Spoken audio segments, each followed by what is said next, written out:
Hey, it's the Movie Man Show, and I'm your movie man, Matt, here with a review of The Hobbit. I went to see The Hobbit yesterday, and I've got to tell you, it was really good. It was as good as I thought it would be. It was the only thing that hurt it for me was the whole fact that Peter Jackson believes that he needed to break this up into three separate movies when he could have very easily done two movies. But overall, this movie, The Hobbit, the Desolation of Smaug, which I believe it is pronounced, it was a really good movie. The special effects on it were great. I watched it in 3D with the high frame rate. It That's the only way that you should ever watch this movie. Really phenomenal, really fantastic. The special effects on it were good. The fact that they did bring Legolas in from the other movies, even though he was not in the books at all, I thought it was not a horrible decision. A lot of people were kind of on it. They didn't really like the idea of bringing him in because he was never actually in the books themselves. But I think it was a good addition. There was a lot of the fans of the first movies that wanted to see him in it. So they brought him back for it, kind of the hunt the orcs, as the orcs are hunting after the hobbits. But overall, it was a good decision. He plays a really tough guy, and he does a lot of his fighting. Basically, it looks like he is the creator and inventor of parkour.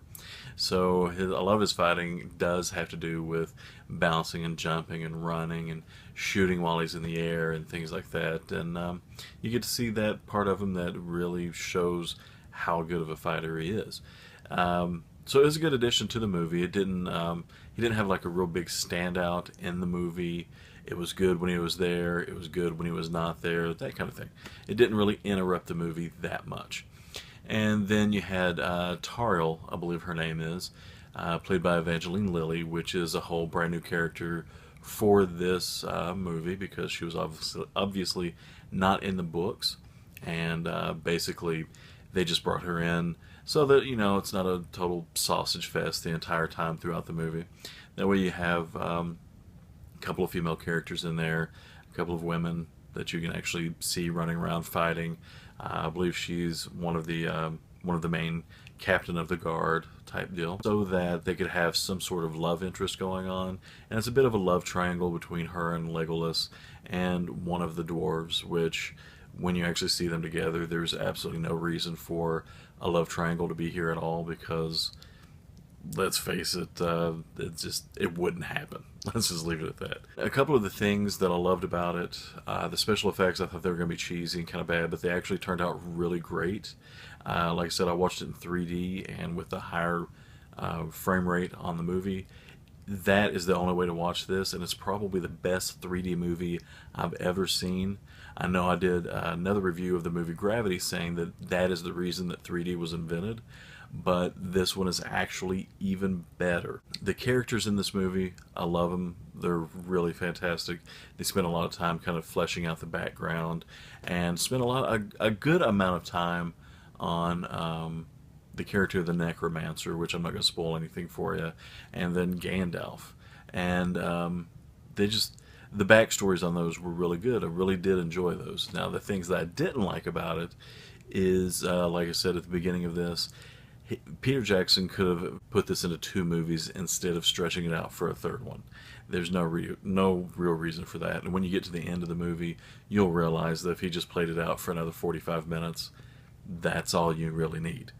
Other than that, for a movie series, and of course the book is kind of the same way, but a movie series that's called The Hobbit really should focus a little more on The Hobbit. But surprisingly enough, Bilbo is not really in the movie that often. And even though every scene that he's in and every time he does something, it does feel that he was the one meant to do that, and that it was very significant every time he was doing something. Those are my main complaints on that. One enjoyable part of that is when they're doing the barrels going down this river towards a lake, and Legolas is basically dancing on top of the dwarves while they're in the barrels, and he's shooting his bow and arrow and killing the orcs as he goes. And that was interesting. That was fun, and it was also nice to see the way that all the dwarves passed weapons around, and they were fighting the orcs while going down the river and things, and that was enjoyable. That was good. The pacing on this movie was much better than it was on the last movie. The action sequences were good.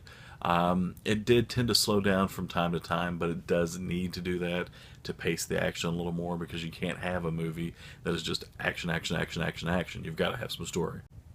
With everything like that, it's a good movie. Definitely recommend getting it. When it comes out on Blu-ray, I'll definitely pick it up.